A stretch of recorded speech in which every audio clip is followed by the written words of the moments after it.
Good evening, everybody. Good evening. We still have a bunch of people coming in. We'll get started shortly. I see lots of people from all over the country. I see some MDs, some DOs. Okay.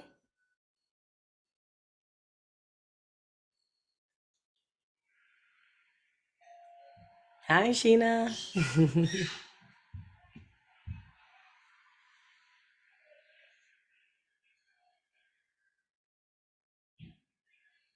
All right, we'll get started in about 2 minutes. It's 8:03 my time, or 8:04 my time.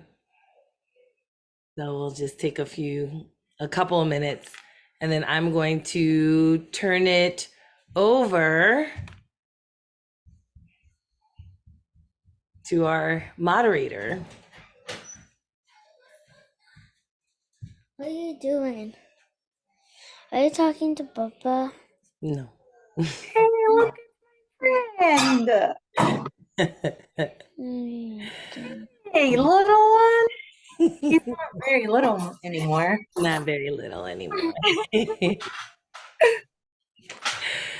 Oh, yeah. All right.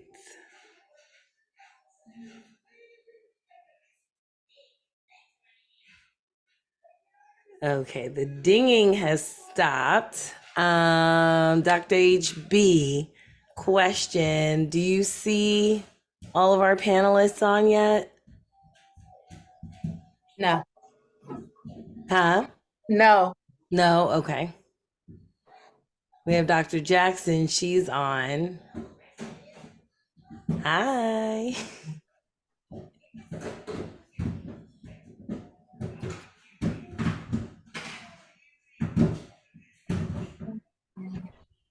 I see all of our residents.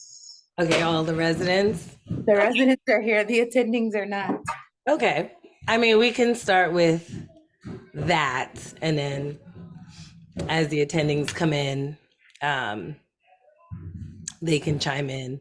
If you wanna, if you want, I can send an email. I don't know if you have text messages You can send a text. phone numbers.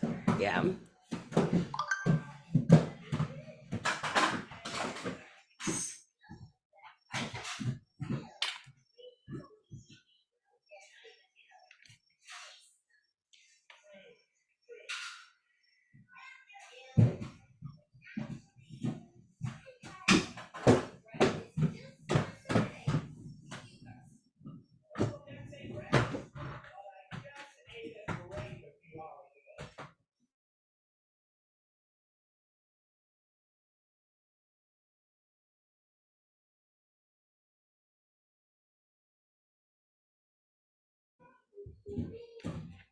Okay, Dr. HB, I'm going to turn it over to you, and I will be just kind of the tech person behind the scenes, but welcome everyone. And I hope this is a great panel for you and you get many of your questions answered. So my name is Dr. Renee Volney Darko.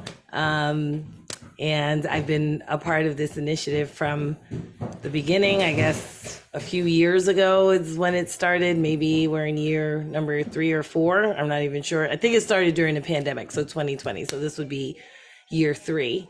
But this is usually a really great discussion. And so I encourage all of you to ask your questions so that you can get them answered. All right, Dr. HB, you're on. Hi, guys. Happy whatever day of the week it is that I can't ever remember because I'm on L&D and life is rough. We're so excited to have you guys here. I'm going to ask that our panelists take a quick moment to introduce themselves. Well, I guess I should introduce myself. So I am a second year at Virtual Health in South Jersey. My program is a newer program on the block, but We deliver the most babies in the state of New Jersey. So we are a very high volume program.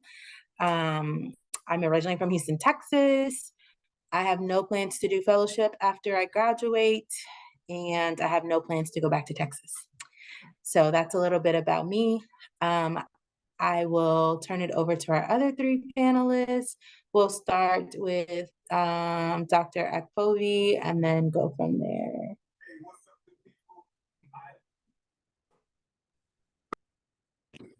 Hey everyone, I'm Aloha Akpovi. I am currently a third-year resident at UC Irvine residency program. I'm originally from Boston, went to med school at Brown in Rhode Island, and then made the trek over here to Southern California for residency, and I'm enjoying it. I don't have plans to go to fellowship, but at one point I wanted to do family planning. But my program is training me well enough where I don't feel like I need to do fellowship to do the things clinically that I would like to do as an attending. Thanks for joining us. We'll go to Dr. Nwamah. Sorry if I butchered that. Please tell me how to say it. It's Nwamah. You were really close. Hi, Okay. everybody. My name is Nwamah. I currently am a second-year resident at Trinity Health Oakland in Pontiac, Michigan, formerly known as St. Joseph Mercy Oakland. I'm originally from Nigeria, grew up in South Florida, and then went to Philadelphia College of Osteopathic Medicine in Atlanta, Georgia, before coming up to Michigan. So I've just been going further north. Residency is kicking my ass. So I welcome your questions. And I was a participant in this program. It was very helpful. So ask all the questions. And last but certainly not least, Dr. Williams. I thought I saw her. Okay. Don't forget about Dr. Jackson, Dr. H. I didn't. Okay, well, I don't see Dr. Williams, but hopefully she'll be able to join us shortly. I believe she's also a second year. And now the attendings. We'll go with Dr. Jackson. Hello, everyone. I'm Tiffany Jackson Johnson. I am an attending at Northwestern Prentice Hospital on faculty there in Chicago. Originally from Los Angeles, so yay for SoCal. And then went to Duke and then Loyola for medical school, which is what brought me to Chicago, and did residency at Masonic. I am on the other side of it. I did not do a fellowship. So there is light at the other end of that tunnel. Certainly, and happy to answer any questions.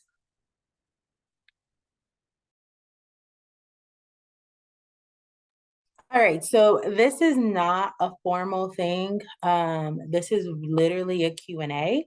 You can ask any questions. You can type them in the chat. If you have a question that you want to ask a specific panelist, you can direct message me. If you don't want to just type it in the chat. Hey, Dr. Williams. We're going to pause and let Dr. Williams introduce herself. Hi, so sorry I'm late. I was having trouble with the Zoom on my laptop. I'm Lanisha Williams. I'm a PGY2 OB-Gyn resident at Ochsner in New Orleans. I was born and raised in the Caribbean, specifically St. Thomas, U.S. Virgin Islands. I went to undergrad in Pittsburgh, University of Pittsburgh. And then grad school and then medical school at Eastern Virginia Medical School. That's a little bit about me.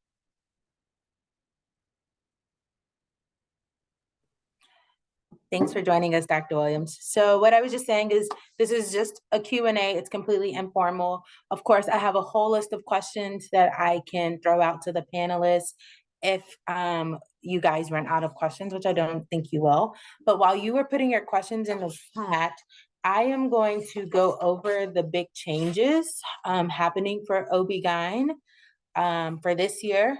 And as you all heard, next year, OB-Gyn will be going to its own application system, which we're all very excited about. So that's coming from ABGO, but that's for next year. So I want to make sure everybody is clear that this year, you will be paying all of your hard-earned dollars to ERAS and NRMP, as we all on this panel have done before. But important things to know. Number one, application deadline, October 1st, okay? So on October 1st, program directors, coordinators, whoever is the designated person will go into ERAS and download all of the applications that were sent to them. I would say probably 95% of the programs do not do another download after that day. So if you have a change in your application status, if your step 2 score comes back, or if your letter, you upload a different letter of recommendation or whatever, if you do that after October 1st, you need to email your programs and let them know that you've made a change to your application, because otherwise there's too many applications in the OB world for them to consistently go back and download and check for updates. Yes, they get an alert, but I can guarantee you most of them press delete because they get so overwhelmed by applications. So if you make a change in your application after October 1st, for at least your top 5 or 10, you probably want to shoot them an email. All right, that's number one. Number two, I think it's like something like 92% of the programs will be participating in these standard dates. So the first interview offers will go out on October 24th. So that's a 3-week turnaround, October 24th, okay? And you have 48 hours to respond to interviews. The first interview date will be October 31st, or should not be any time before October 31st. Again, I didn't say 100% of programs are participating, because there are a few that aren't, but something like 92 to 95% of programs are participating in these standardized deadlines. So I want you to make sure you mark your calendars for that. So October 1st, applications due.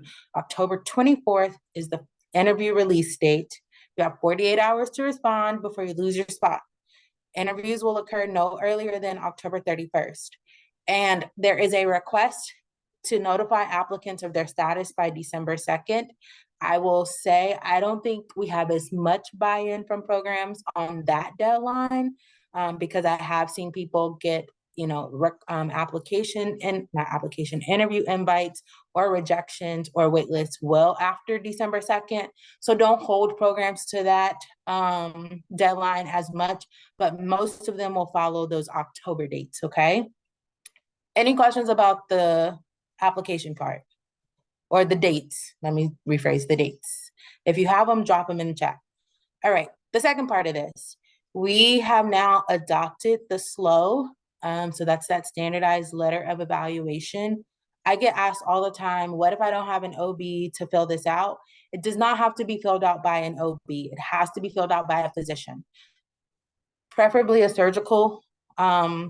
surgically trained physician, because there are questions about your surgical skills on there. But please do not feel like if you can't get a strong SLO from a surgically trained physician that you should not fill this out, because it is a required part of the application packet. And there are internal medicine docs and all other kind of docs who can equally evaluate you on this standardized letter. So that is different than the chair letter. So you'll still need your chair letter, and for the programs that require that. So you'll still need that, and then your SLO, okay?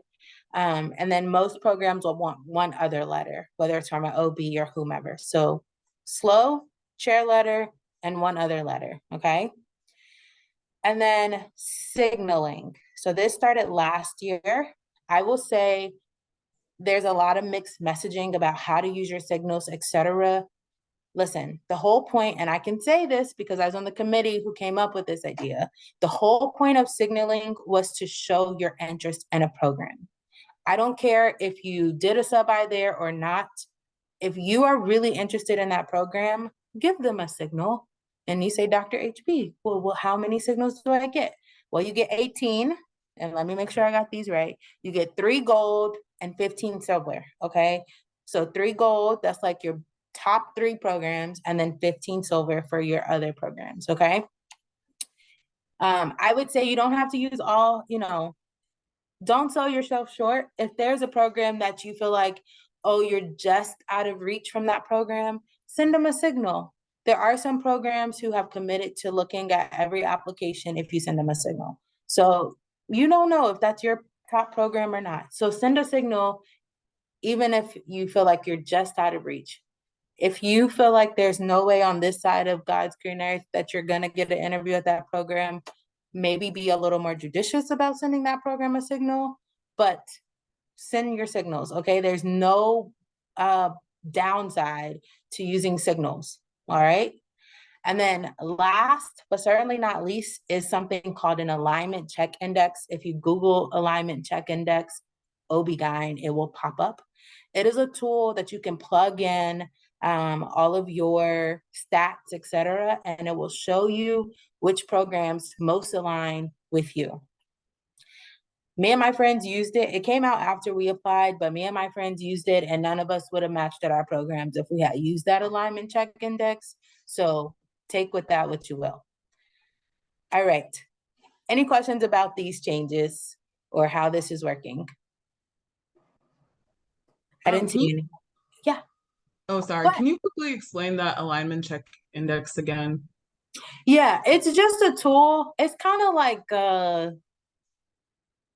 I can't even think of anything that is the same, but it's essentially like so the programs have plugged in what they value in a resident, and you plug in what you bring to the table, and then this alignment index will say you match with these programs. So I plugged in my stuff, and my program was like in the bottom 30 of my check, whatever. Because it tells you like from 1 to, I think it's however many OB programs. It tells you like which programs are most aligned with the statistics that you have put in and the things you value about a residency program. I'm just giving the anecdotal example that I did not align with my program very well, but I matched there and it's been great. So my point is, if your top program is like number 60 on your list, don't be like, oh, I don't align. They're never like, don't put all your eggs in the alignment check is perfect, but it does give you an idea of what programs value what. I would use it more as I hadn't thought about that program. Maybe I should look into it more, as opposed to crossing programs off because this tool says I don't align. Hopefully that was clear as mud. All right. Any other questions about those changes for the process? If you have them, you can drop them in the chat. So we have 2 questions. The first one is, how did you figure out where to apply? I will send that one to the panelists. It sounds like all of us are far, far away from home. So I think it'll be great to hear. And when you talk about how did you figure out where to apply, how many programs did you apply to?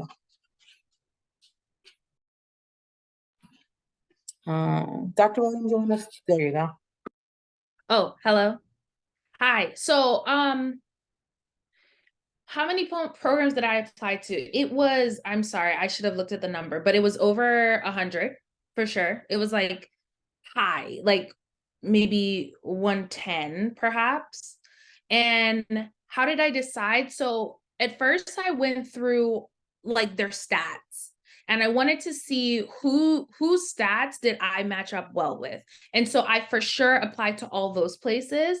And then I kind of looked at location after that, because I knew I didn't want to be in a small town. I wanted the major cities. And so I did stats first, and then I did location after. And that kind of streamlined where I applied. I also knew I wanted to be on the East Coast. So I made sure that I stayed, well, I'm in Louisiana, so that's not the East Coast, but I knew I didn't want to be like on the West side, the West Coast of the United States. So although I ended up somewhere that I didn't think, like in the beginning of my applications, like when I was doing my applications and stuff, like it never dawned on me that I would end up in Louisiana, but it was definitely one of my top choices once I started to learn more about the program. So that's kind of how I chose where to apply to. Honestly, guys, I was very nervous about the entire process. So I kind of just was applying broadly because I knew how much I love the specialty and I wanted to make sure, well, as much as I possibly could, I wanted to make sure that I gave myself a good shot. And in my head, applying broadly was going to give me a good shot. Now, of course, I remember like being a fourth year medical student and basically my deans telling us like, just because you apply to all the programs doesn't guarantee that you will match or get a spot.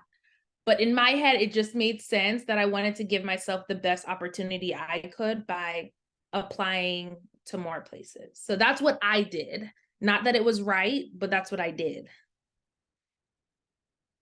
Yeah. Similarly, I think I started with location initially. I basically chose the cities that I wanted to go to or that I was willing to go to. And then having lived in Los Angeles, Chicago, it was going to be your major cities. And so I started there and then kind of whittled it down. I think I applied, sorry, it's been a few extra years for me, but I think I applied to somewhere around 60 programs. And we'll of course get into like kind of backgrounds and not necessarily scores, but like what we were kind of coming into the process with, but not necessarily because I had the most stellar application in terms of numbers, mostly because I was stubborn and only okay with going certain places. And then I think from there, it's really looking at each of the individual programs and kind of what they offered. At the time, I was tinkering with the idea of doing like a maternal fetal medicine subspecialty, and so looking at programs that were heavy there. But I think the major thing with applications, and it may have changed, when I was coming up, it was you need 12 interviews to essentially guarantee a spot somewhere. And I think I got 6 interviews. So going into it, I was already kind of like, oh no. Obviously I matched, and the rest is history, but you want to balance giving yourself a good chance with obviously whatever like financial or timing, or when I was doing it, we were still very much traveling. It was pre-COVID, right? So you had to travel to every interview that you agreed to, which only added another layer to things. But those are just some of the things to think about.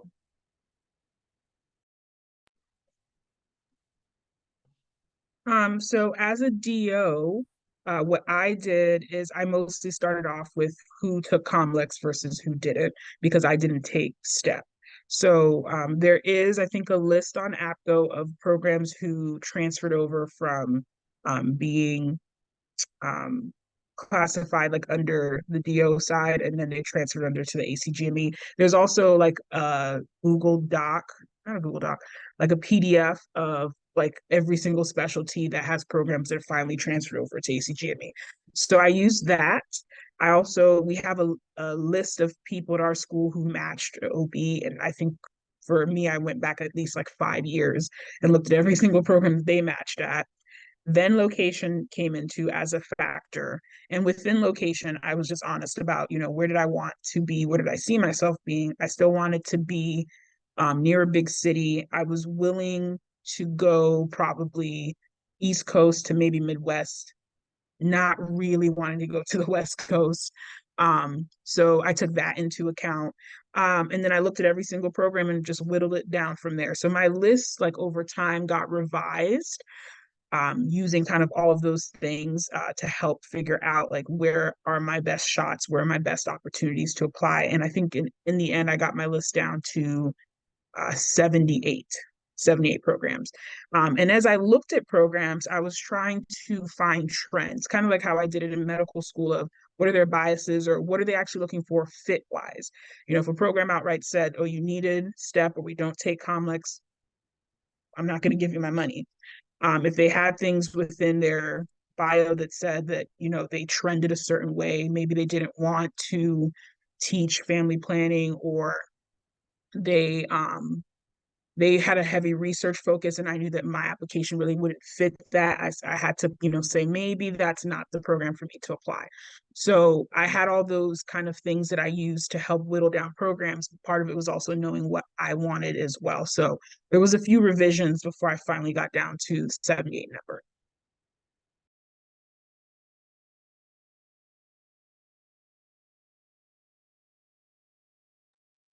Okay, so for me, I think I applied to 50, and that was mostly based off of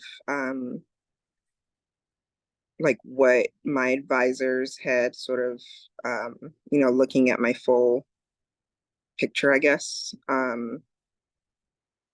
That's the number that they sort of pinpointed, which I think is like the average or something like, or the minimum. I forget. It's been a couple of years at this point, but the way I decided where to apply to was one based off of programs that I was already familiar with. So I'm from the East Coast, from New England specifically. And I had worked in healthcare a few years before going to medical school. So I was already familiar with some hospitals and also some OB-Gyn departments. And from there, sort of from mentors that I had acquired over time, they had also had familiarity with other programs and other hospitals. And so that was another way that I sort of built my list. And so I definitely applied using that information for the East Coast and also for the West Coast, mostly because I had done some projects with some like remotely, especially when COVID had hit, with some programs or some hospitals, not necessarily their OB-GYN department, in California. And so I'd gotten the opportunity to learn about their ideology and how it's pretty similar to a lot of what I was looking for in terms of values from a program. And so that's how I started developing my list. The last thing that sort of made sure a program was not on my list was if it was not a Ryan fellowship. Like if it did not have a Ryan, it wasn't part of the Ryan program, like the family planning program.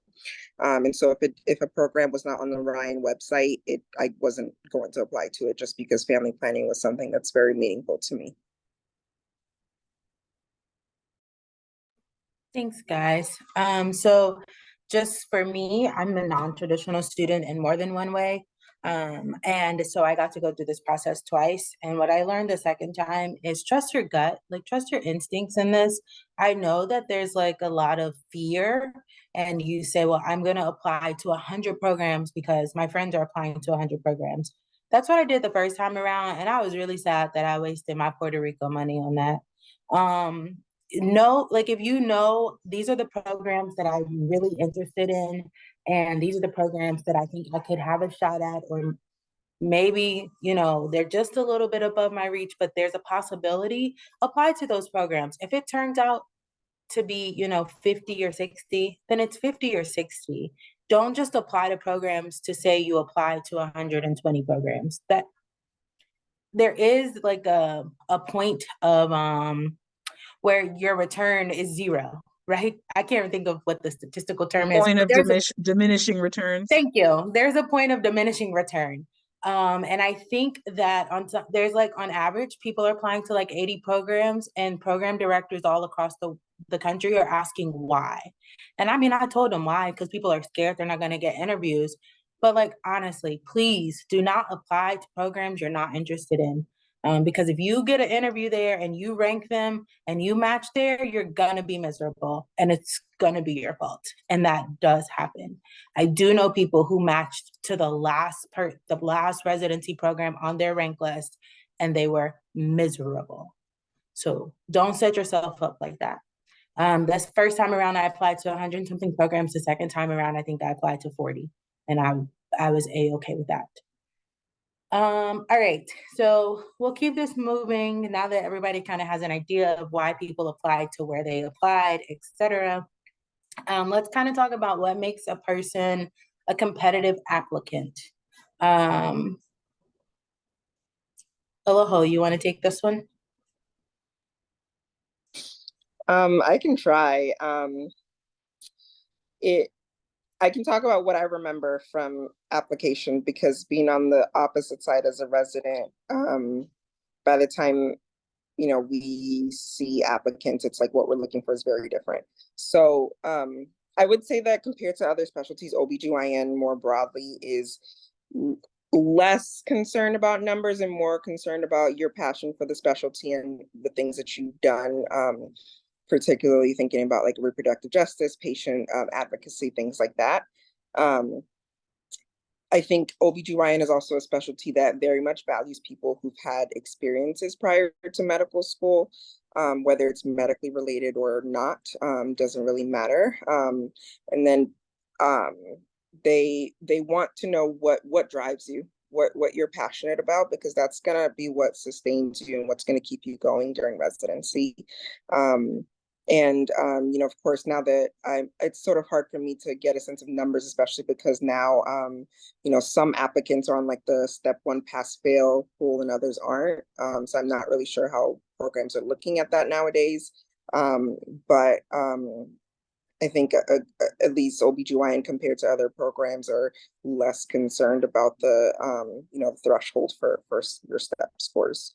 On the other side, once you sort of like get the interview, they're looking for, and my program really hates this term, but it's really the only term that I can I can use to describe it, is like, are you a fit? In terms of, the culture of the program, do they see you sort of meshing with that? And are you going to be happy here? Are you going to thrive here? Are you going to learn and get to where you want to be as an attending through, being in this program? So I'll say from my experience, both as an applicant and on the other side as a resident who, helps with the application process, that's sort of what I've seen. Dr. Jackson? Yes, certainly, and there's a wide range of programs, right? I went to a community program. There are very much academic programs. There are programs with kind of a mix of both. And so depending on the type of program may influence what the program itself values. Some of your more academic programs may look a little heavier at scores than some others. But I do agree that they're in OB, especially when you think about OB as one of the more difficult specialties to get into at this point. We're certainly not derm or ortho, right? But we're kind of, over the last few years, it's been a more difficult match. I would say of those specialties, we are much more focused on the individual than just the numbers. So I do agree with that. Certainly, they want to see that you are mature, because obstetrics and gynecology are very sensitive topics for the patients. They want to see that you can handle working in a team setting, because very little of what we do outside of the office doesn't involve either another specialty or other colleagues. And I think fit is an apt word for what programs look for. It's a very tight-knit community. My program had 12 residents, so we got to know each other very well. Where I am now at Northwestern, there's 48 residents. And so they don't necessarily, they're all very bonded, but it's just a very different experience. And so, where I trained, there was no hiding. Everybody knew everything. You had attendings' personal cell phone numbers, and you could call them anytime. So those are also things that, as an applicant, you can look for, like, is having that close-knit community something that you are looking for and thriving and would thrive in, or would a larger program be something for you?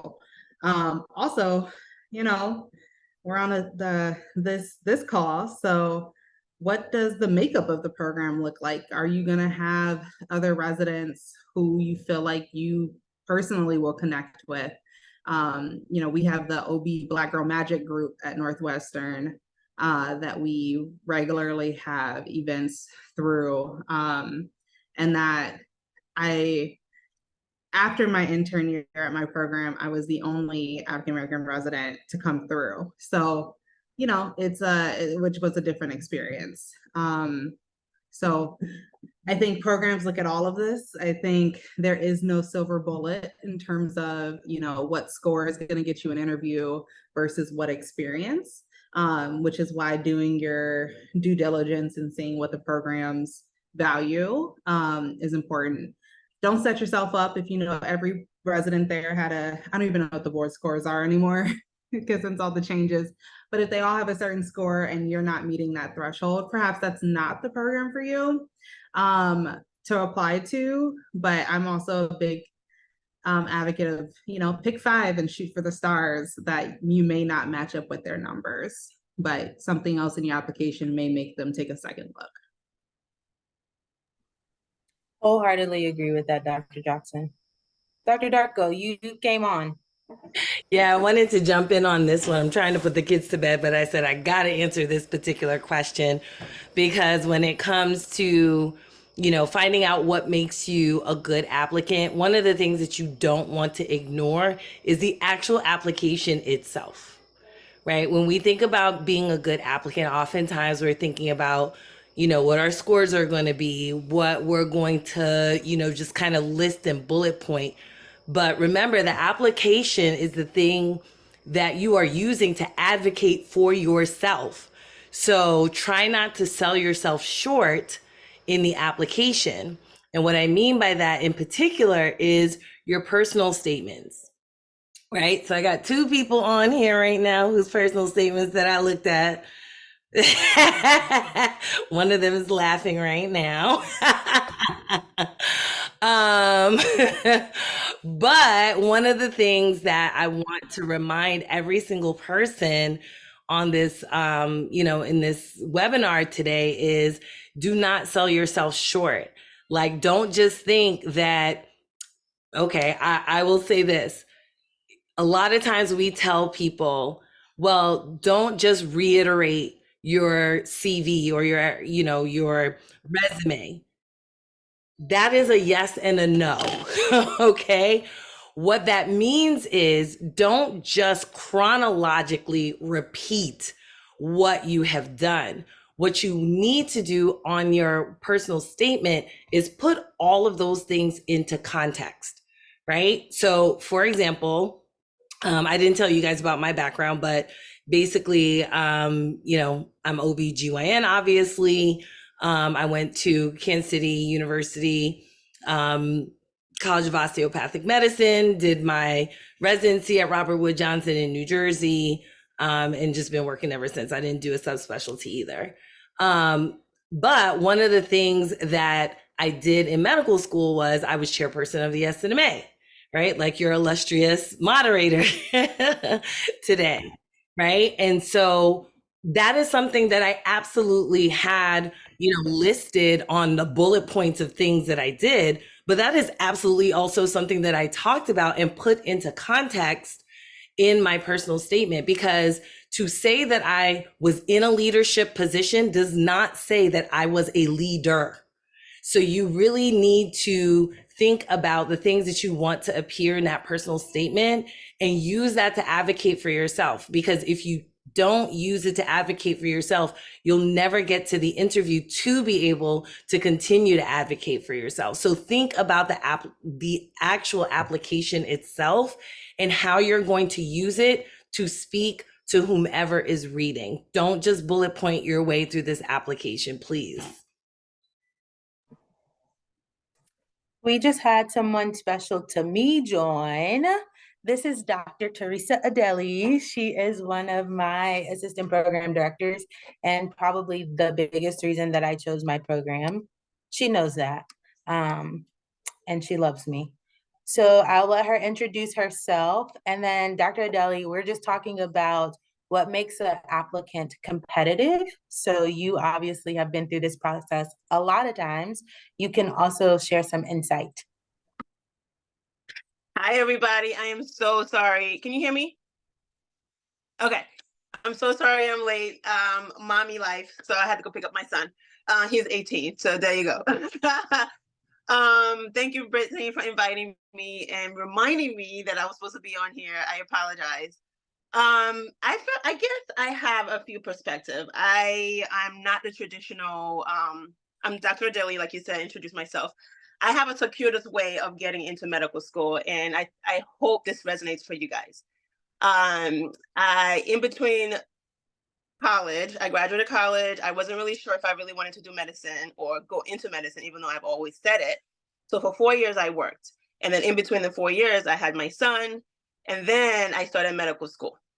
I also had the fortunate opportunity to also be on admission committee in medical school. So I kind of have an insight of what some of the admission committee members were looking for. So I guess I can speak to that. But in terms of like getting Brittany to come to our residency program, I take ownership of that, but it's a lot of pressure. Thanks, Brittany. So what was the question again in terms of what I'm supposed to tell the future applicants? Competitive. What makes you competitive? What makes you competitive? So I walked into Dr. Renee talking about your essay, and I think one of the things that I looked for when I was reviewing an application was the story behind why you are becoming a doctor, why you want to become a doctor. I think a lot of people kind of like just check the boxes of like, let me just tell a story about like why I want to be a doctor. But I think it has to really be profound in a way that says you have gone through so much different hurdles, and I think that looks positively in the application process. I also think that I'm aging myself right now, but at the time when I was looking at applications, it was more so, does this person have the ability and have the experience to interact with different people of different backgrounds? Right. So at the point when I was in medical school and I was reviewing applications, there was all this check mark, like, research check, volunteer work check, all these things, the check marks that a lot of people were doing. I felt like it was just rote. But, what I thought stood out in some of the applicants, and my colleagues thought the same thing, was, someone who has been a server, someone who has had experiences just interacting with people of different backgrounds. If you were like a customer service person, if you were someone that required you to use your intellectual in a way in terms of people person, I think that really stands out. So that's not to say, research is not important. That's not to say that having volunteer experience is not important. I think that is. But I think highlighting certain things that actually shape who you are, which is the job, the not stereotypical job in terms of medicine, I think really stands out to people. I remember the medical school I went to, they were looking into MCAT scores and like your grades in that sense, but really it was more like, does this person have the characteristics that they can get along with people? And I think that if you're able to reflect that in your application, that's really paramount.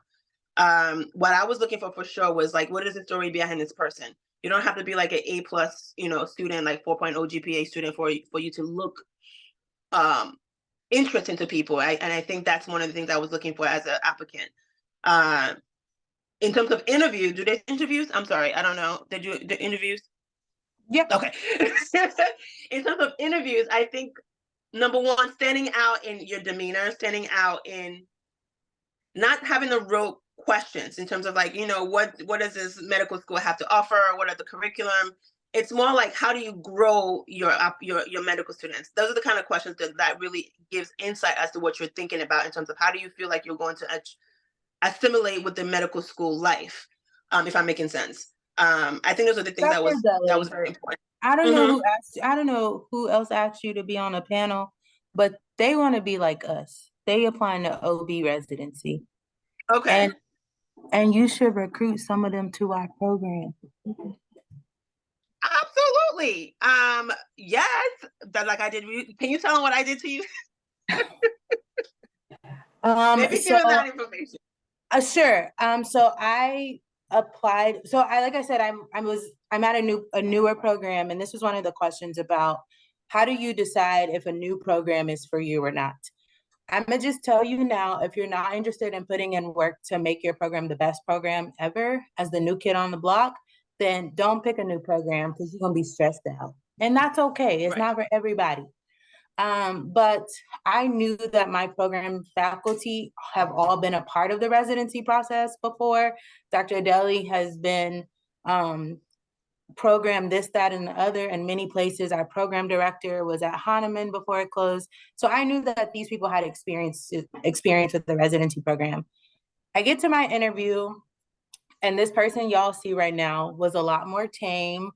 And then she saw that I'm pretty cool, because I am. And she became this person right here. And it let me, as she said, you have to have like poise and professionalism, but also you want to be comfortable enough to be yourself in the interview. And by her, you know, even with all of those who know me know, we just thank God I made it out of medical school. Even with all of that on my application, my red flags, because I had 2 huge ones, she talked to me as a person. She did not say to me, "Okay, so why did this happen? Why did that happen?" I also explained it very well in my personal statement because Dr. Darko wouldn't let me do anything less.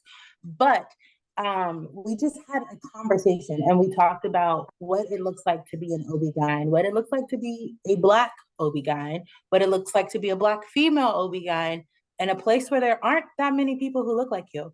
And so that's how I ended up at my program, because I knew I was going to be valued as a person. I was not going to be looked at as how much research did you bring to my institution? How many accolades do you have? I have some great ones, but I was allowed to be human first and allowed to train as a person striving to be a great OB-Gyn resident or OB-Gyn attending, and not expected to come in as a 4th-year resident, right? There are some programs who are going to expect you to come in knowing everything, and you're like, I don't even know how to spell my name yet. Like, I'm still trying to figure out, do I put the M or the D first, or the D or the O first? Like, just somebody help me. But at my program, we start from the beginning and we grow you, and it's a beautiful thing. So come check us out. But for newer programs, I think the biggest thing is knowing that the faculty have expertise in running a residency program, because they're more likely to survive and they're more likely to be successful in the ACGME accreditation process. It is a very grueling and gruesome process, and the last thing you want is for your, 2nd year or 3rd year to find out your program is not going to be accredited and now you don't have a job, because that does happen. So make sure they have experience, make sure the hospital, and this is kind of harder to gauge, especially because interviews are virtual, but you also want to make sure the hospital is on board with the residency program and sees you as value and not just extra hands. I think those are the 2 big things. I think that's really important. I went to a residency program, I would say maybe skewed more to the service versus education in terms of like the priority in it was always a priority in staffing, like, making sure everything is covered and, this rotation, this service is covered, this service is covered. There was still some, air of like education, but I felt like the priority was more service.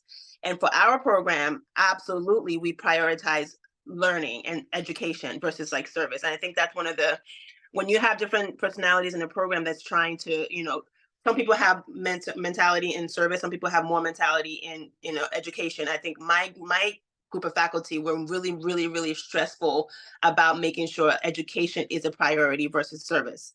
Like Brittany said, my colleagues, Dr. Daniels, we've been around the block in terms of what residency program is supposed to look like and what we have been experienced. And I think we have done, hopefully, Brittany would attest to this, we have done a good job in shaping this residency program to be what the ideal residency program should be like in terms of considering wellness, considering, the mental health of residents, and to make sure that you're not being overworked, and also considering the fact that we can tweak things around to make sure that everyone feels heard and everyone feels like they are not being overworked and everyone feels like they're learning, but also not being like completely exhausted in the process of learning. Now, residency, it's stressful. Like, I don't know any residency program that you're going to go to that you think you're going to have a 9-to-5 job. It's not going to happen.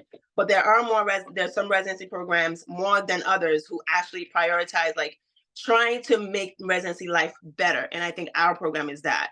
some of the things you can look for in residency program is, how available are the residents to be part of your interview day? If they can't really spare residents to be part of the interview day, that tells you a lot about how available the residents are in terms of like service versus education. Do you know what I mean? Like if they can't spare that, that's what I was looking for when I was looking for a residency program. Also, you have to kind of pay attention to the way that people answer questions. Like if you're not hearing the same answers from different people, it's probably something there. You're looking for the consistency in the answers that you get in terms of what you're prioritizing. In terms of also how do you stand out? The questions that you ask is going to stand out in what you what you're looking for. If you're looking for a residency program that is heavy, research heavy, and all your questions is, research, you're going to stand out in terms of like, okay, this person only really wants research, research program. So you're going to stand out that way. So how do you want to stand out depends on what you're looking for. And I would recommend for you guys to write down what are your top like must-haves in a residency program. I want my residency program to have, what do you guys do? Sim lab. I want my residency program to have, family planning, heavy rotation. I want my residency program to have, these are like non-negotiables. And then you can have like this, I'm okay with this. I would like this to be part of my residency program. And then the last part is I absolutely do not want this in my residency program. I think that would help you itemize in your mind when you do your interviews, like what is it that is highlighted in this residency program and helps you determine which order in residency programs is actually right for you. Well, I think Dr. Adeliyi just answered almost all the questions that was in my DMs. Oh, okay, good.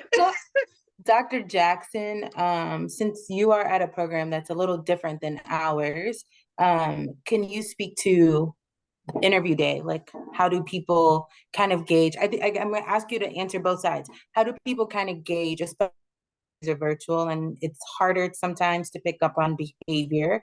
How do people gauge if the residency is cohesive? And then also, what are you guys looking at from an applicant's demeanor? Is that okay? Sure. Okay. Yes. Oh yeah, if I weren't pregnant, I would have one too. Congrats. Thank you. So this will be my first year on the selection, like interviewing applicants coming up. And so some of that I don't have complete answers on.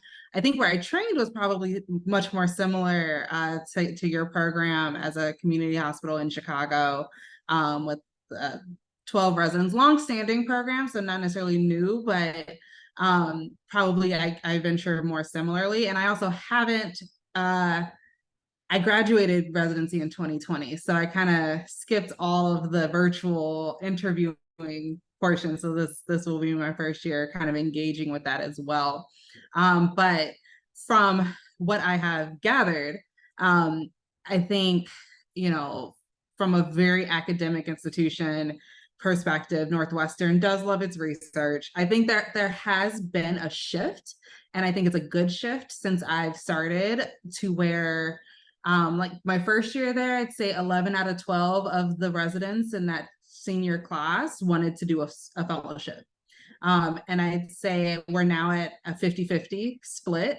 And I think that obviously as a generalist, I think that is a great of shift in culture. And I do think that there's some intentionality around that in terms of recruiting. So I would say in terms of getting to know the culture, because I think that's really what this boils down to in this realm of virtual interviews. I agree that you want to see consistency. So you want everyone from the program director to the APD to the residents to have some core common beliefs of what the program is about. And you kind of want to see, so we always did a night out before the residency dinners where I trained. And so you also want to see how engaged are the residents in the recruitment process. Do they have the opportunity to meet and greet, especially outside of the program, the staff of the program, so that you can theoretically get some real answers to your questions. You want to be able to, I think the website is going to be a great resource if you can't step foot in the hospital. Because do they talk about family planning? Do they talk about subspecialties? Do they talk about, like, Prentice is known for being the highest volume L&D in the Midwest. Like, so OB is very, very important. And do they also go to other facilities?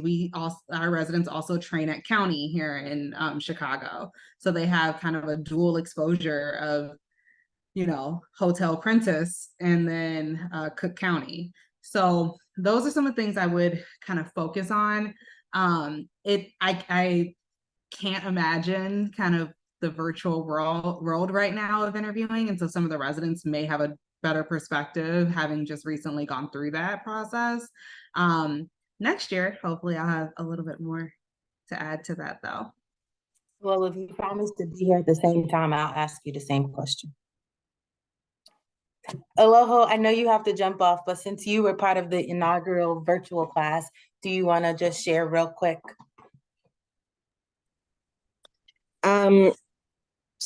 Yeah, I was trying to type in the chat. I was too slow, but this week is for a showcase on Instagram. They might be doing on Twitter too. I'm not really sure, but at least my program is hosting on Instagram. So the hashtag is ACOG Res Week 2023. So that's another way to like learn more about the programs.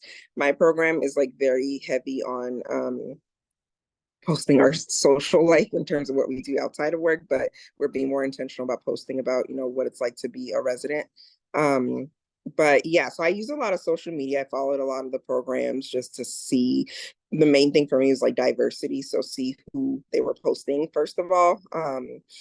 The websites, it's variable. I would say there are some programs that are really good in terms of how much detail they put on their programs, and then just connecting with residents. Word of mouth, use your network. You know, if you know someone from the program or someone who graduated from the program or someone who knows someone, which is how I got into having conversations with people at different programs and just setting up a quick chat. Residents are very willing in our spare time, very, very, very limited spare time, to have a quick chat with you about their program and answer any questions that would be helpful. There are away rotations, but I think there are also some virtual away rotations. So you can also look into that, you know, don't require you moving, but you can also get a chance to learn more about the programs. But those are some of the ways that I got to learn about the program, especially as someone who is living in Boston, been on the East Coast pretty much most of my life, and trying to get to know some of the West Coast programs a little bit better. I was also going to plug Residency Showcase Week. My program's on there. If you didn't catch us earlier in the week, you missed my rap. I was rapping for him on there. Do either of the other residents want to speak? Because you guys did virtual too. More recently, when programs knew what they were doing and knew how to work Zoom. So it probably was a little smoother than the first go round. I dug your rap, HB. Your rap is pretty cool, actually. Thank you. I told you. I was like, you know. You got to get to know me, guys. You got to get to know me. For interviews, I would say that I could still, I guess depending on how they structured the interview, especially if they had like breakout rooms where you could just talk to the residents. Some programs would do like a resident meetup that was virtual, and they had nobody there except the residents, usually like the night before. Some of them did it like the day of the interview, but separately from the interview, where you could just ask questions. You can kind of see how the residents responded, what they wanted to bring up and talk about their program. What I noticed with my program is everybody loved the program director. Everybody consistently said the same thing about her. So I was like, I'm going to ask her and ask other people on interview day, and other people corroborated the same thing. So I was like, okay, this is an all around thing. Everybody loves her and they feel supported by her. So if they can say that to me, I'm expecting to see that. And then even with the interview, just like Brittany said, go with your gut. I had one interview with a program that on paper I thought, oh, I should match this program greatly. I have all the things that they're looking for. It was not a good interview. I had 4 different sessions, and I noticed that one person I got along with, another, like the residents I got along with, but the 2 other interviews I had, it just felt like there was no connection. The conversation felt very stilted, but felt very cold. And then I took note of what they were asking me. They were one of the few interviews that asked me questions that were like situational questions of, okay, if you had this patient come through here and this patient come through here and this patient come through here, how would you handle this? Oh, how would you explain this to a child? How would you do this? How would you do that? And I'm like, okay, is this to assess my knowledge, or are you trying to put me in a spot because I'm thinking I'm not expecting, you know, questions like this that are more academic based, and try to make me more nervous and then see how I react to it. So I didn't really appreciate that. I didn't like that that was kind of how the interview went. So I said, okay, even though at the end of the day on paper this should match, my feelings in that interaction was not good. So I know that for me, they're not going to be high on my rank list. They may not even be on my rank list. So look at what people are saying. See if you can corroborate that with your questions when you ask them. Watch what questions they're asking you and who you get to talk to. If you don't even get to talk to the residents, that's an issue. If you can't even get to the program director, that's an issue as well. So, and then if you do your research beforehand, whatever you can do, some programs have great websites, are great on social media, and some programs are not so much. You might have some old information, some very dry information, but take what you know. And if you have questions from that, especially if information is missing, corroborate that. Ask those questions in the interview. That is your opportunity to find out what you need. And if you don't like their answers, that should tell you something. Yes, please, please, please, please remember, you are interviewing them just like they are interviewing you. And I think that the healthcare system as a whole often tries to make us feel like as physicians, that there's always somebody willing to take your spot and there's more of you, but don't let them feed that. Like, the scarcity mindset starts really early, right? People do a lot of crazy things to match, right? It's wild, right? Because they feel like if I don't match this year, I'm never going to be a practicing physician. And that's just not true. It's not how it actually works. So you want to keep that in mind, that you have to be there literally almost every waking moment of your life for the next 4 years. If you are going to be depressed 95% of the time because you don't like those people, then you, my friend, made a bad choice. Okay? You are interviewing them just as much as they are interviewing you. So take that opportunity. Dr. Williams, did you have something you wanted to add? I was also a part of the interviewing committee this past year for my program, and things that really stood out that made applicants stood out at that time were like them showing their passion. Even if it was outside of medicine, you can be passionate about anything, but just showing that there was something that you cared about and you had proof that you cared about it. I know, like, one of the physicians said, like, context, like giving context is very important. Like, you can list off a bunch of things.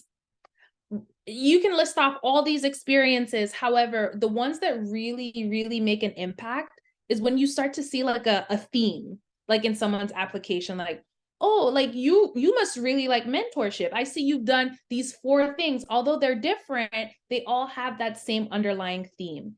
And then that allows like the committee to have something to talk about. Like, remember that one person who really liked X, Y, and Z? You want to have those things that are really important to you showcased well so that people can really remember you. And be strategic. Like, it is really, yes, you're selling yourself, really. You're selling yourself and you're trying to get to that interview, because honestly, once you get to the interview, you're like 1 foot in. You're 1 foot in. I think that's all. You guys all hit it. I just want to add, there are 2 things that I noticed when we do interviews in the comments that is made in terms of like what can make someone stand out for good or bad reasons. For our interview, there's a portion where you're interacting with like the residents, right? So number one, don't think that if you don't come to the what do they call that? The meeting. Like the night before. The night before, right. Yeah. Don't think that that is a negative, that, poses a negative aspect for you, but it could be read as a negative if during the interview you're perceived as not being interactive, right? So you don't come to the pre-interview dinner or whatever get together, so the residents don't really get to know your personality, and then you're in an interview process where people might take you as, oh, he or she was distant or appeared uninterested. If you don't have the residents the night before that can validate and say, oh, he or she was very interactive, she was asking questions, she was really into it, then you don't have that to be offset, right? So it's a positive in a way to come for the pre-interview dinner or get together, but it's also not necessarily a negative unless you're not showing your personality in terms of interacting with the people that you're interviewing with. So that's number one. Number two, some of the things that people make a comment about is inconsistencies in how you discuss your answers, right? So there's some interview process where they ask you the questions that you're talking about. Obianuju, sorry, Obianuju. Oh, I got that right, Obianuju. So some of those questions are intended for us to see how do you answer difficult questions. It's not to trip you up. It's more like, do you have insight? Do you have information about who you are? Like, they're asking questions about whether or not you can be truthful in a situation where you're an intern and your attending is not doing something that's appropriate. Can you be truthful in that moment? Can you stand up for a patient in that moment? So it's not necessarily to trip you up. It's more to see how would you react if this situation is in a real life situation. And so if you come from the perspective of like, how would I answer that in my authentic self? That will come across versus like trying to figure out, are they trying to trip me up? What should I answer? What's the right answer? Don't worry about what the right answer is. Answer the question truthfully, that is reflective of who you are, your personality, your values, whatever that case is. And that is going to come across. And then the third thing I would say is, like HB said, you are interviewing us just as much as we're interviewing you. And so if you come with that attitude that says, I'm the bomb, you should want me in this program, that changes your whole perspective of how you answer questions, because now you're not worried about, am I saying the right things? Am I saying the correct things? I'm saying what's truthful to me.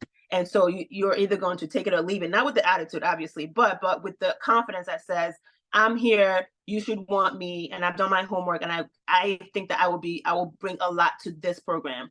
And coming from that perspective, I think you will go a long way in how you interact with the people that supposedly are like, having your future life in their hands. I hope that makes sense. All right, we got a hard question for y'all, since y'all got all the answers.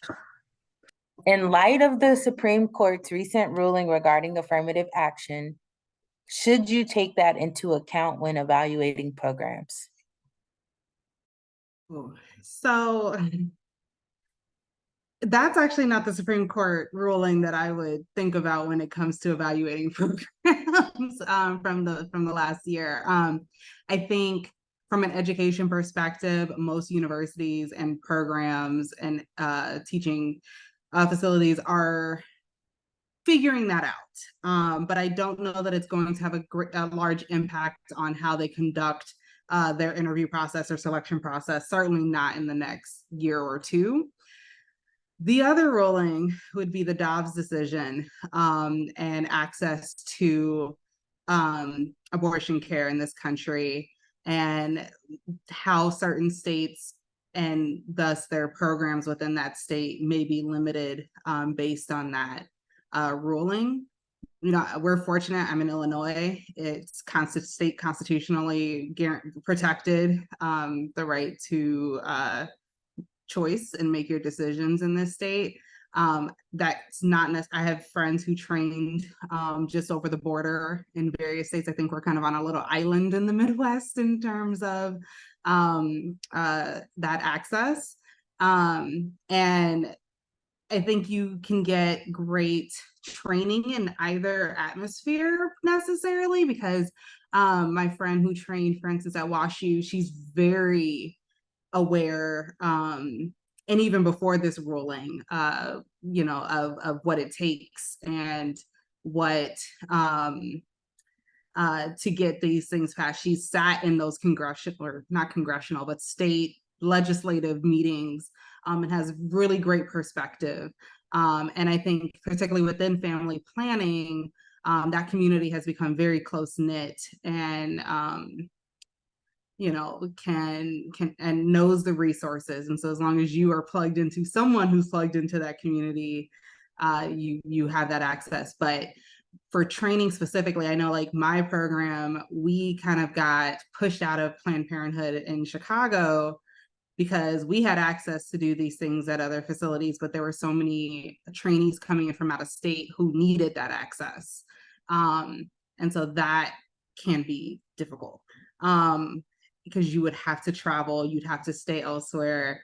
And then there's the question of prosecutorial like liability in certain states as well.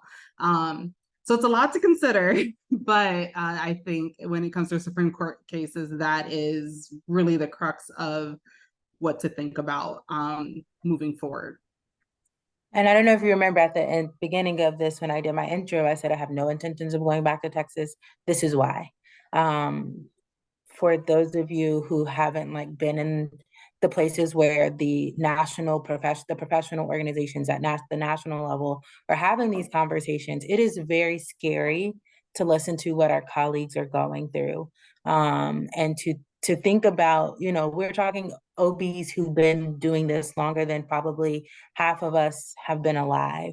And they're talking about uprooting their entire lives and moving to a different state because they're facing the potential for prosecution. And we're not talking like, oh, you know, a misdemeanor. We're talking about felony charges, right? Mm-hmm. Yeah, and there's even concern with boards being in Texas, since we're picking on Texas. Yeah, and the very nice new facility that are thousands, well, not mine because I haven't tapped the boards yet, but y'all's thousands of dollars paid for. So it's not a decision to be taken lightly. Dr. Jackson is absolutely correct about programs sending their trainees to other places, which is a burden on the system as a whole, but ACOG, APCO, all of those people still require you to have abortion numbers to graduate, right? So you still have to get, I think it's 20 of them or something like that. It's not a lot, but if you don't see them every day, if you're not at a program that has them, or you are in a state that does not have access, that can be a stressful thing for you trying to get those numbers in the 4 weeks that you're going to be at whatever satellite place for your family planning rotation. So it's not to say, you know, don't go to these programs, but it is to say, be aware of what you are signing yourself up for when that rotation comes. And I would add to that, I think that, you know, some residents, they don't really care about family planning and wanting to provide abortion care. I think you should still know about how to manage a patient that has abortion complications or whatever the case is. However, if it's not your primary goal, if you know, like in your future practice, you're never going to do DNEs ever again, or just, you know, first trimester, missed AB, DNCs, that's fine. Then I don't think that should be a primary thing that you're looking for in a program. I do think that you should have different ways of asking the same question. So if you really are interested in family planning and having those skills, you should be asking, especially if you're looking at a state in Texas or those restrictive abortion states, you should have specific questions about up the residency program in terms of what are they doing to maintain resident access to this opportunity. Because I think if they cannot articulate what they're doing, what changes they have made, then you should definitely use that as a barometer as whether or not this is a right fit for you. Because everyone has to make changes, like you said, Dr. Jackson. In New Jersey, where we're at, you know, there's 2 abortion centers that my program was unable to even be part of. Initially, the conversation was had in terms of like having our residents go there. But because of all this that's happening, there's a lot more competition in trying to get other residency programs to rotate there.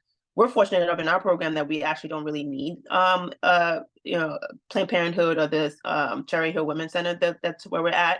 But other programs may not be able to have that opportunity. So if it's important to you, you should definitely ask questions to see how they are maintaining that numbers for you guys.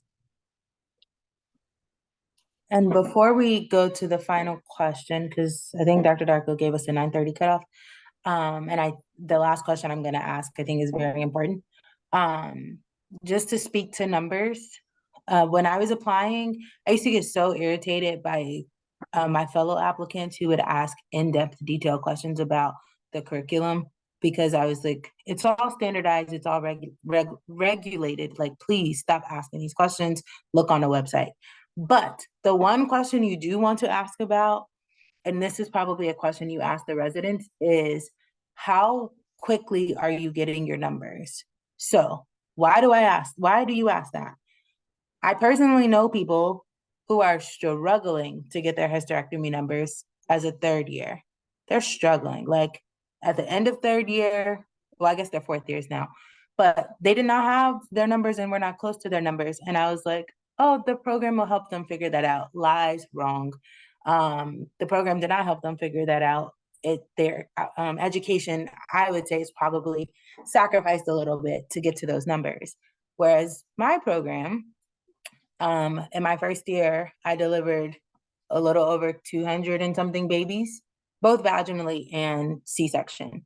And our GYN numbers are through the roof, right? And it wasn't until I was at the end of the intern year and able to compare how our classes were feeling about numbers and other programs in the area were feeling about numbers that I realized that's a question you need to ask before you get to the program, because you do not want to be a third year saying, oh my gosh, am I going to get my 200 vaginal deliveries? Like that, you don't want to do that. Dr. Jackson? Just to kind of piggyback off of that, it's not just getting the numbers, it's are you getting quality numbers? So any intern can put that they scrubbed a vag hyst if they were present, technically. But do the graduates feel like they have competency in that is just as important? So, not just do you have operative vaginal delivery numbers, but did you figure out how to evaluate that patient, and was it appropriate vacuum? I do vacuums versus forceps delivery.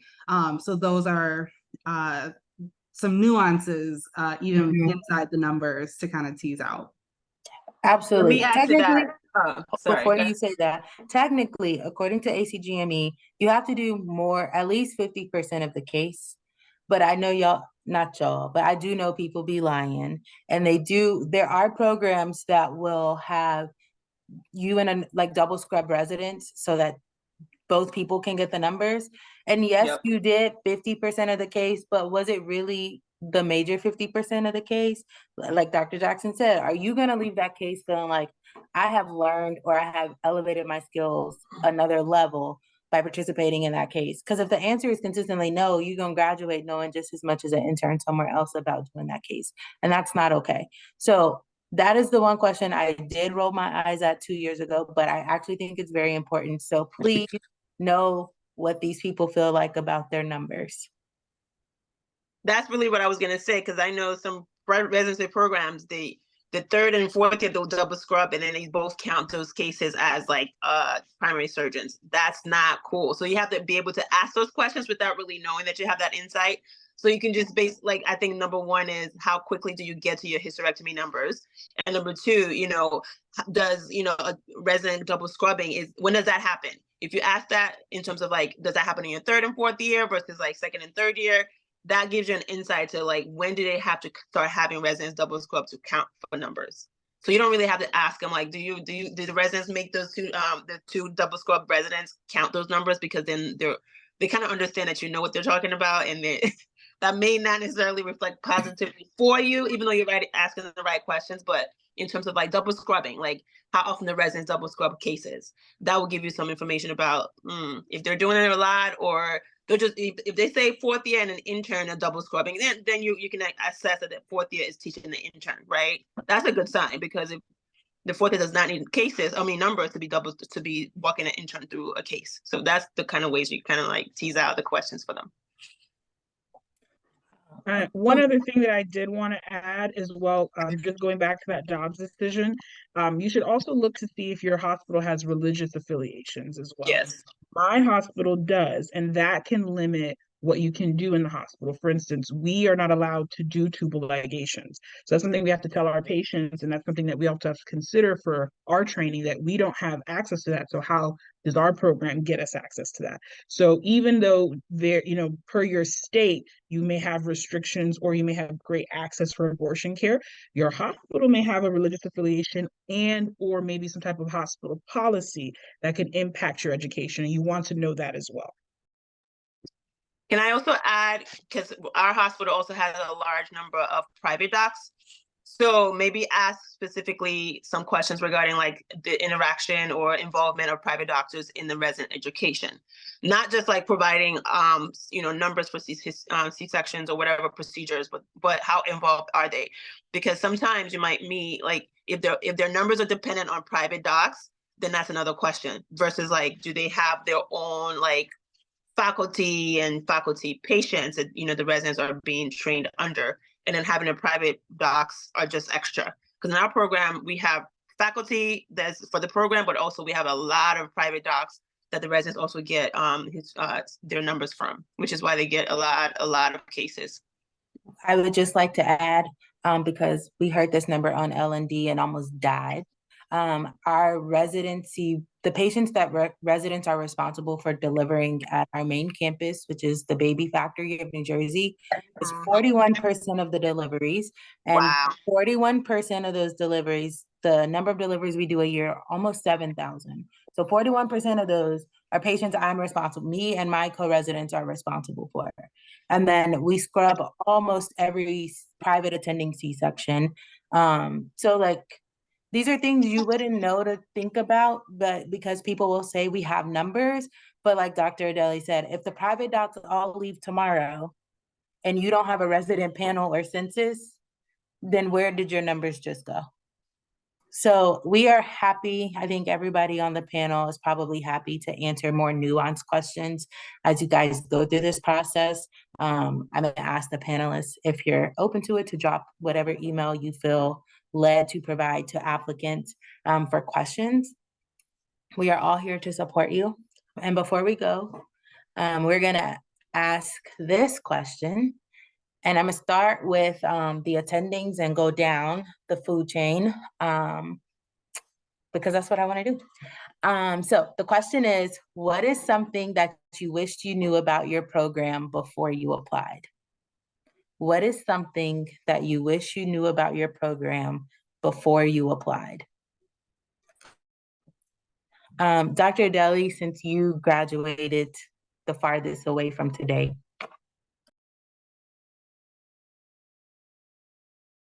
That's messed up, HB, but okay.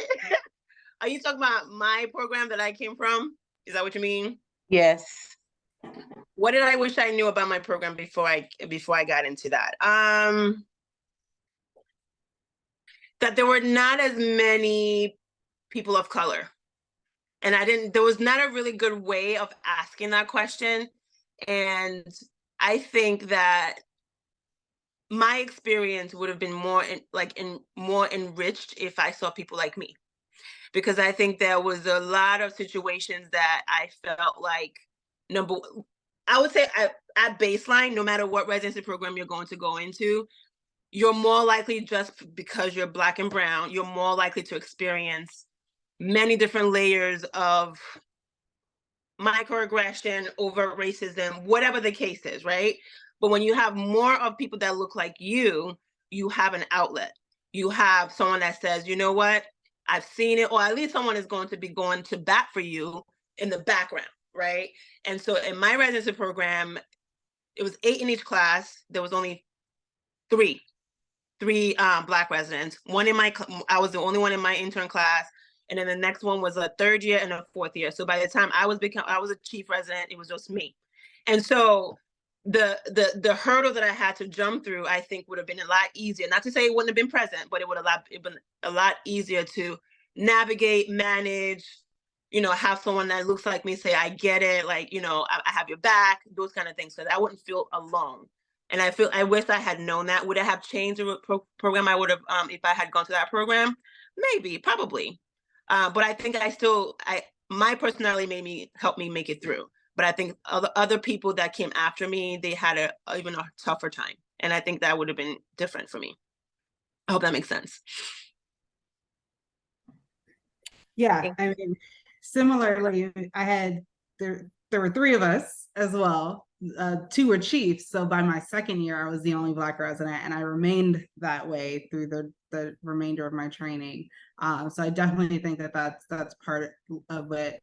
I think for me, what I would have wished I'd known was kind of the tenor of the program when I was starting. It changed drastically over my 4 years, mostly because my classmate decided to have 2 children. I broke a lower extremity and had like a lot of social family stuff. And so the program had no choice but to adapt. But our intern year, there was definitely an air of how dare she get pregnant? The irony, of course. How dare you have family things occurring?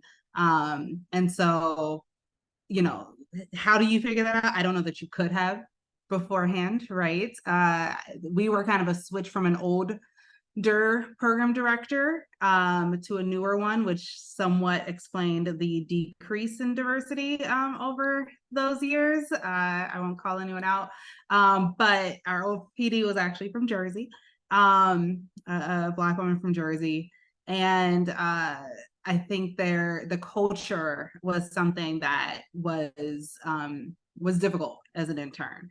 But we certainly, you know, speaking of challenges and going to programs and making those changes, not that we could have controlled a lot of it, but like when for instance, my stepsister passed away my second year, I basically told them I booked a flight, I'm flying to Baltimore and I'm going to see her before this happens. Whereas the year prior, the chiefs had told my classmate she couldn't go home for her grandmother's few services.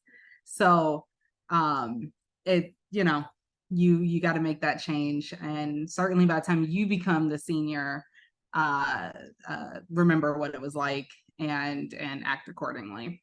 I always said, this is not a sorority, not that that's an actual sorority, so like I will, you know, we don't have to treat people the way that we came up through this process.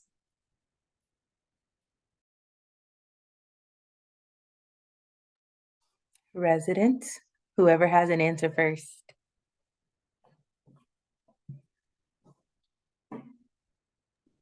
I feel like this is a tough question. Like it's tough. I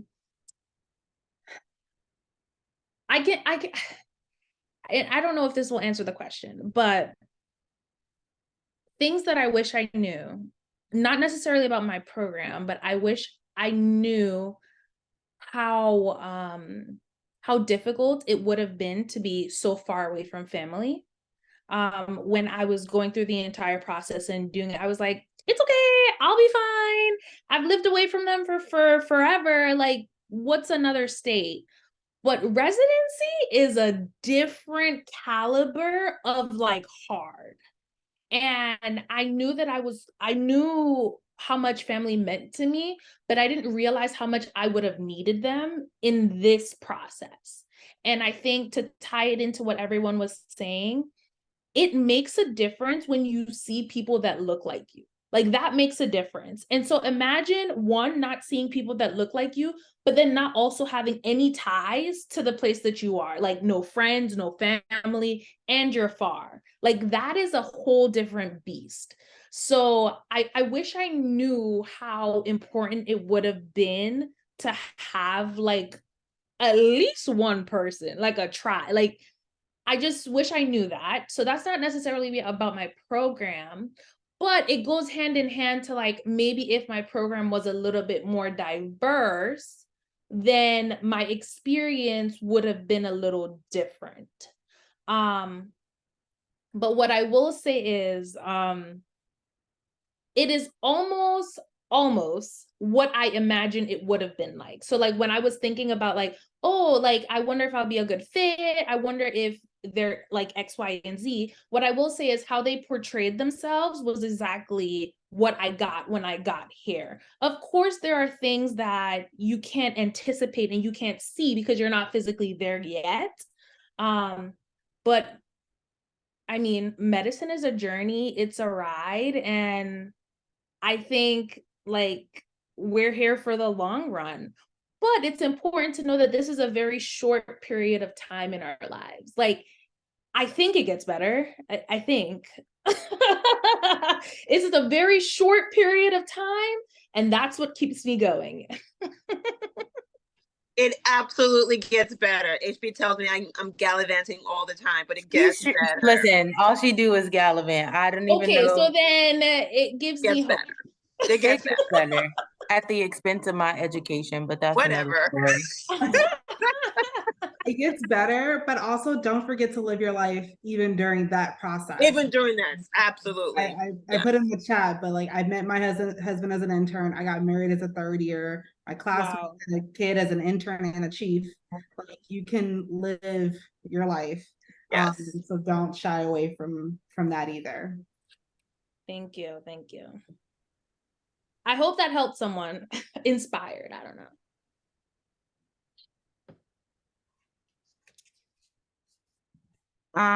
I guess for me, there are two things that I wish I knew. So, I have a Black program director, and as an intern, there was a Black girl in every single class, and I came in with another Black intern. And as much as I love that and I'm appreciative of it, we still have issues where I'm at. So just know that you can have people who look like you and they can be your support, and they can still also, you can still also hit walls and have problems with other people that you work with. So keep that in mind. And you never know where you'll have advocates. They don't necessarily have to look like you to be in your corner. So that's one thing. The second thing is you still gonna have to teach yourself a lot at the same time. You're attendings, and you never know what walks of life they may come from, how much experience they may have, how up to date on their medicine they are. But you will learn good things and you will learn bad things. So pay attention to everything. You might meet people that you don't jive with, you have issues with, but they can still teach you something. And I had to tell myself, I'm here for 4 years. I'm trying to be the best attending I can be, and I can learn what not to do in certain situations as much as I can learn what to do as well. So trust but verify. Some people might be leading you astray, and you might have to be the one to be like, no, that might be the wrong decision to make. So keep those two things in mind. Dr. Darko turned her camera on, but I'm still about to answer this question.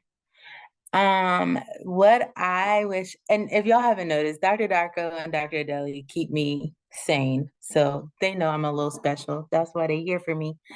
But what I wish I would have known about my program is what the nurses look like and where they came from. We all know in OB, the L&D nurses nurses in general can be your friends, whether it might be somebody on here who decide OB is not the life for them. Nurses can be your friend or they could be your enemy. But L&D nurses have a special category all for themselves.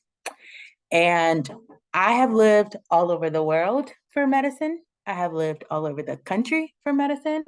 But let me just tell you, these people in New Jersey, they special. I'm from the South. I don't mind saying what I need to say to whom I need to say it. And I don't mind you saying it to me. Just let me know you don't like me for ridiculous reasons so I can move on with my life. New Jersey is a different place. A little passive aggressive, a lot of passive aggressive. And I just wasn't prepared for that. My core faculty, Black girl magic all up and through it. And they are the reason why I don't pack my bags and go back to Texas. I love my program. I'm not gonna, please do not get me wrong. I absolutely love my program. But there are days where these L&D nurses make me just want to leave my program because I could go home and get a cooked meal and not have to put up with y'all. But I will say and part of it's just intern hazing. because I magically became a second year and now I'm like one of the best residents on the floor. And I'd be like, but just last week, you ain't even like me when I was still an intern.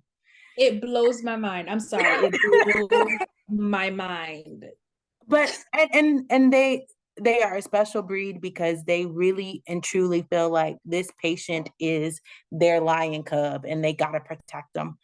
I don't know what they protecting them from, but that's a whole nother thing. I just wish I would have known, or at least had enough sense to recognize that my core faculty was not what the rest of the hospital looked like, so that I could have got my mind right before I stepped on campus and been prepared for what it looks like to be a Black girl in a residency program with pretty much all Black female faculty.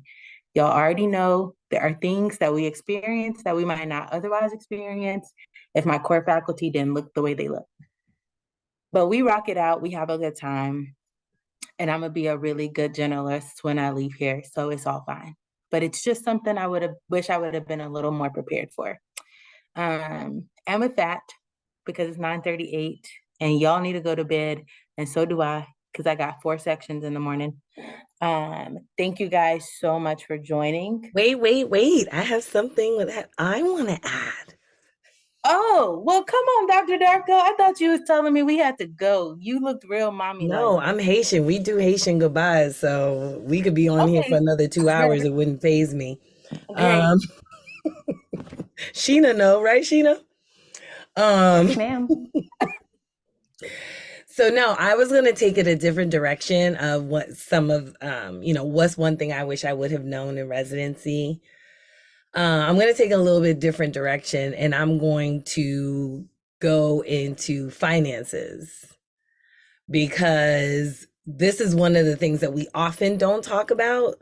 And especially because, many of us start kind of behind the 8 ball, just because of our demographic. We often remain behind the 8 ball in comparison to our counterparts, because we never actually catch up. The amount of loans that we take out, the financial literacy that we, are lacking in many cases. So, one of the things that I wish that I had known, which I'm going to give you guys something that's just concrete that you can think about doing, is if your residency program offers a 401k or a 403b, there's another one like a 457, I think it's called, something like that. But basically, if they offer a retirement plan, sign up for it. Sign up for it, because I don't know about you guys, but I don't want to be woken up to do a C-section at the age of 85. So when you retire, you have to figure out, where's that money coming from? Well, it's got to come from somewhere. And if it's not coming from you working, then it's got to come from some sort of retirement plan. And that is one of the easiest things that you could do. You could just sign up, make sure you allot some, portion of your salary to go directly to it, tax-free, tax deferred, or whatever. And then make sure that they actually invest that money so that it's not just a savings account. So you just have to go to your human resources, tell them you want to sign up for the retirement plan and you want to invest that money, and they will help you. So that's the one tangible thing that I would tell anybody who's on here, who's in residency currently, or who is going to be going into residency. You want to do that at every single job that you're at. Start at residency, so that way it's easy for you to do when you become an attending. Don't wait for the big money to come, because if you didn't do it with the little money, you're not doing it with the big money. Just like they talked about with the surgeries. If you're not operating in residency, you ain't operating as an attending, guaranteed. Right. So that's the one thing I would leave you all with. I would add to that disability insurance. Yes. Because if you're doing all this, investing your time, your money, your loan, your that into this profession, God forbid something happens to you before you finish residency, disability insurance that's actually your profession in disability insurance is what you want, not the regular one that the job gives you. That's just only while you're there, and it doesn't cover it's a profession. I forget what it's actually called, something that's like for your profession. And it's cheaper when you're in residency, and you can keep you can lock in the rate forever. Right. And do it if you're planning kids or anything during residency, try to get that disability insurance before you do that. Yeah. Also be cheaper. Yes. Because people underestimate, what potentially could happen. You have to remember that you are the thing that is generating your income. And so if something should happen to you, the question is, where's that income coming from? And many of you sitting here have tons of student loans. Right. And guess what? They still want their money. You broke both of your hands. I don't know what to tell you, but you gotta pay. So, yeah. Absolutely. If you're in the Pennsylvania, Jersey area, I know a guy. I don't even know if Dr. Adeliyi, do you know if they work outside of Pennsylvania and New Jersey? They do. They do. Okay, so if you need some people to kind of help you, I know a guy who works with doctors. He works with like half of my residency program and my program director for longer than I've been alive. So like I'm happy to share their contact information so that they can at least give you a place to start, because it can be overwhelming to try to figure out your disability insurance and all that things. Now we gonna say goodbye, Dr. Darko? Yeah, and check out Docs Outside the Box podcast. You want to know more? Check it out. And that's it. Like I said, y'all go to bed. I'm gonna go to bed. Make sure you Instagram search the hashtag ACOG-ResWeek23. If you guys have questions, seriously, every panelist on here is making themselves available to you. Dr. Darko, they said drop your email if you don't mind. We hope and wish you all the best in this upcoming application season. And just remember, if it doesn't work out this season, it doesn't mean it won't work out next season. Keep striving for your goals. You will get there eventually. All right? Good job, HB, for putting this together. Dr. Darko put this together. Thank you, Dr. Darko. No, she did it. So she being modest. She did it. She did it. I was on my way to Africa. I was like, I literally came back yesterday. I'm still jet lagged. So if it wasn't for HB, I don't know. So thank you so much for putting this together. I just dropped the Zoom link. That's all. Yeah. Anytime, Dr. Darko. Y'all have an amazing night. We'll see you on the interview trail. Bye. Bye. Bye.